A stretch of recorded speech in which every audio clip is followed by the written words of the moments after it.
Eureka, avec Viteos, toutes vos énergies.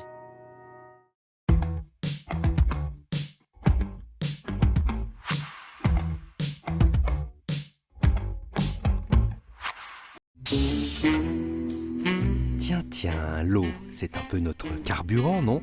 Mais cette ressource essentielle à notre survie, elle vient d'où? Eureka!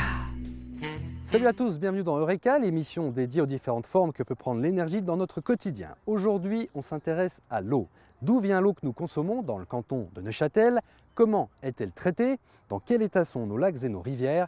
Et puis, comment utiliser l'eau de pluie pour limiter notre consommation d'eau domestique? Mais d'abord, cette question, comment exploite-t-on l'eau de boisson dans le canton? Dans le canton de Neuchâtel, l'eau potable est captée dans les sources des gorges de l'Areuse, dans des sites hydrogéologiques spécifiques comme les nappes phréatiques et dans le lac de Neuchâtel, à la station de pompage de Chambougin. L'Areuse alimente en eau les villes de Neuchâtel et de la Chaux-de-Fonds au travers de deux aqueducs de distribution, longs ouvrages de 13 km pour Neuchâtel et 20 km pour la Chaux-de-Fonds. Ces deux aqueducs permettent aussi de distribuer l'eau à plus d'une vingtaine de communes situées sur leur parcours. Les localités restantes bénéficient d'autres réseaux de distribution avec leurs propres ressources. Et toutes les communes, excepté Valengin, sont interconnectées pour garantir un approvisionnement constant et une eau toujours saine en cas de pollution grave d'une des ressources. Les sources de l'Areuse sont donc le château d'eau du canton et garantissent en moyenne 85% de la production d'eau potable de la ville de Neuchâtel. 6 réservoirs permettent de stocker la consommation quotidienne des Neuchâtelois, soit environ 18 000 m3 d'eau, ce qui représente le volume de 6 piscines olympiques. Roland Stettler, ancien chimiste des eaux de la ville de Neuchâtel, est notre premier témoin. On le retrouve dans les locaux techniques du réservoir du Chanet.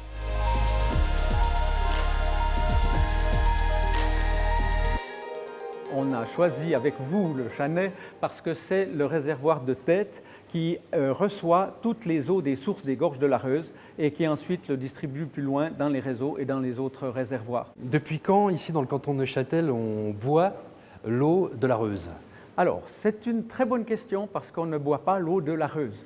On boit de l'eau des sources qui sont en bordure de la rivière, soit sur rive gauche, soit sur rive droite. 80% des réserves de l'eau dans le canton sont d'origine souterraine et ressortent à des niveaux de base, comme dans les gorges de l'Areuse. L'eau issue des sources de l'Areuse est exploitée depuis 1887 suite aux travaux des ingénieurs Édouard Hartmann et Guillaume Ritter. Le Seillon avait été privilégié auparavant à Neuchâtel, mais l'eau souvent contaminée était à l'origine de nombreuses maladies et de décès, comme lors de l'épidémie de typhoïde en 1882. C'était absolument terrible partout. Dans toutes les villes d'Europe, des gens étaient malades. C'était une des grosses causes de maladie. Et ça a disparu lorsqu'on a inventé l'échloration, la javelisation, et puis ensuite l'ozonation et ces choses-là qui se sont faites entre les années 1900 et 1910 en France. Et ça a permis de sauver des millions et des millions de vies dans le monde entier. Comment est-ce qu'aujourd'hui on contrôle justement la qualité de l'eau? On a d'abord des contrôles qui sont dits des contrôles en continu. Vous avez dans le fond de cette station ici toute une série d'appareils qui mesurent la qualité de l'eau. La teneur en chlore peut être réglée de façon extrêmement précise. Autrefois, on réglait à la main et les gens se plaignaient d'avoir des odeurs et des goûts de chlore dans l'eau. Maintenant, c'est fini. Vous avez aussi des contrôles de la matière organique en continu ainsi que de la turbidité, c'est-à-dire des matières en suspension, ce qui permet de voir si une pollution arrive dans le réseau, ça fait automatiquement alarme, on peut tout de suite intervenir. Roland, est-ce qu'on peut dire qu'ici dans le canton de Neuchâtel, on est des privilégiés par rapport à la distribution de l'eau? Oui, surtout maintenant qu'on a ces interconnexions. Le Val-de-Rue, voire la Chaux-de-Fonds, qui avait des manques d'eau conséquents quand il y a des grandes périodes d'étiage, de sécheresse, maintenant on leur donne de l'eau en apport sans problème. Et si on n'en a pas assez dans les sources, ça diminue aussi, eh bien on complétera avec l'eau du lac. Et donc on a cette interconnexion qui se fait partout. Et donc celui qui a suffisamment d'eau va en vendre à l'autre, alors qu'autrefois, ces distributions d'eau étaient locales et c'était même le fusil qu'on ne voulait pas qu'on donne de l'eau à l'autre. Non, non, ça c'est la mienne et puis on se battait là-dessus. Maintenant, on met en commun et ça, c'est fantastique.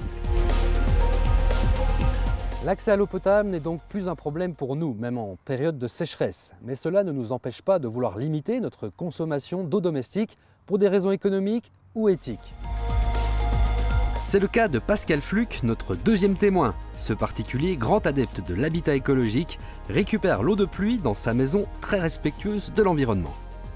En Suisse, on a quand même pas mal de pluie, beaucoup d'eau. Simplement en tombant sur mon toit et puis que je la récupère dans une cuve, je l'ai directement sur place et qu'elle est tout à fait excellente comme eau. En 2 mots, est-ce que vous pouvez nous expliquer le fonctionnement de votre système? L'eau tombe sur le toit amène l'eau dans les chenaux, comme dans toutes les maisons à peu près.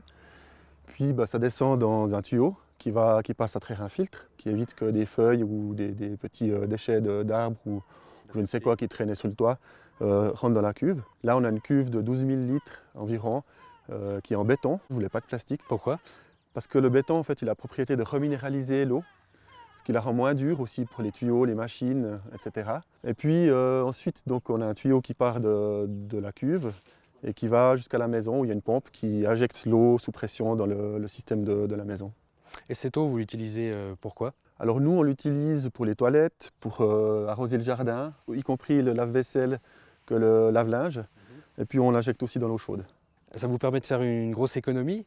On a à peu près une économie de 2/3. On consomme 1/3 d'eau de ville par rapport à un foyer classique. Voilà. Par contre, c'est un investissement, j'imagine, à la construction. La cuve en soi, en béton, c'est à peu près 8 000 francs. Et puis après, il y a le système de pompe, la tuyauterie, tout ça. Et puis je pense qu'il faut compter encore 3 à 4 000 francs. Cette eau de pluie que vous récupérez, vous la buvez? Non, on la boit chaude, cuite. Si on fait un thé ou comme ça, ou si on fait cuire une casserole d'eau chaude, en général on met l'eau chaude et puis après on la fait bouillir pour qu'on cuit nos pâtes dedans.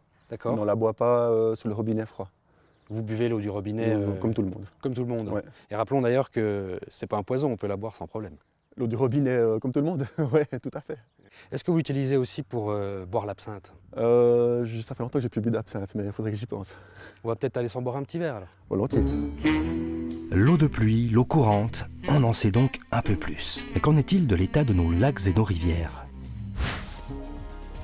Nous sommes allés poser la question à l'hydrogéologue Isabelle Buty, notre 3e témoin. Avec son équipe, elle analyse la qualité des eaux en laboratoire pour le service de l'énergie et de l'environnement du canton de Neuchâtel. Et visiblement, nos lacs et nos cours d'eau se portent bien mieux qu'il y a 50 ans, à l'époque de la création des premières stations d'épuration. C'est pas si vieux que ça, on est déjà à la 2e génération des stations d'épuration, on va bientôt passer à la 3e génération. Mais c'est vrai que par exemple les teneurs en phosphore dans le lac de Neuchâtel étaient vraiment beaucoup trop élevées. Maintenant on est vraiment bien dans les normes, on a retrouvé des valeurs qui sont même inférieures à ce qu'on avait dans les années 60. Donc on a clairement, en tout cas au niveau du lac, une amélioration de la qualité des eaux. Le Seillon, la Reuse et le Doubs, les 3 principaux cours d'eau du canton, sont aussi en bonne santé. Je crois qu'on peut être un peu rassuré ou content de la qualité des eaux de nos cours d'eau et de notre lac. Je mettrai quelques bémols, par exemple le long de la Reuse, à certains endroits, surtout au niveau des exutoires des stations d'épuration du Val de Travers.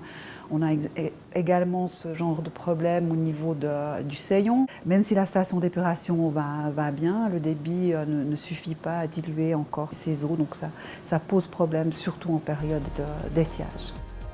Et selon Isabelle Buty, outre l'agriculture et l'industrie, les particuliers ont aussi un impact sur la qualité des eaux.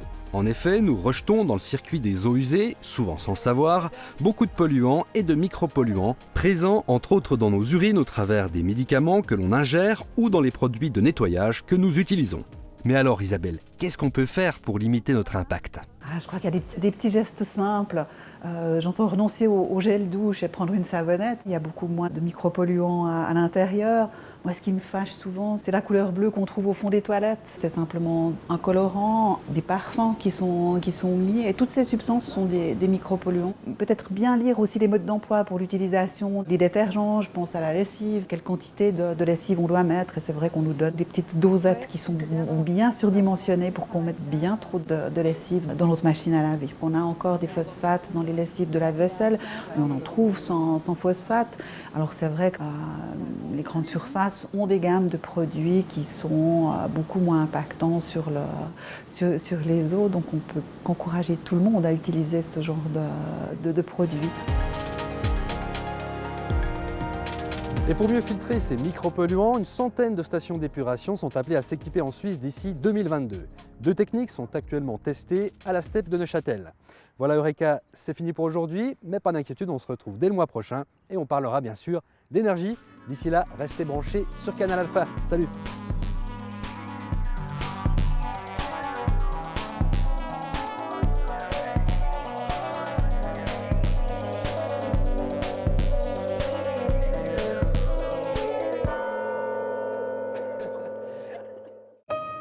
C'était Eureka avec Viteos, toutes vos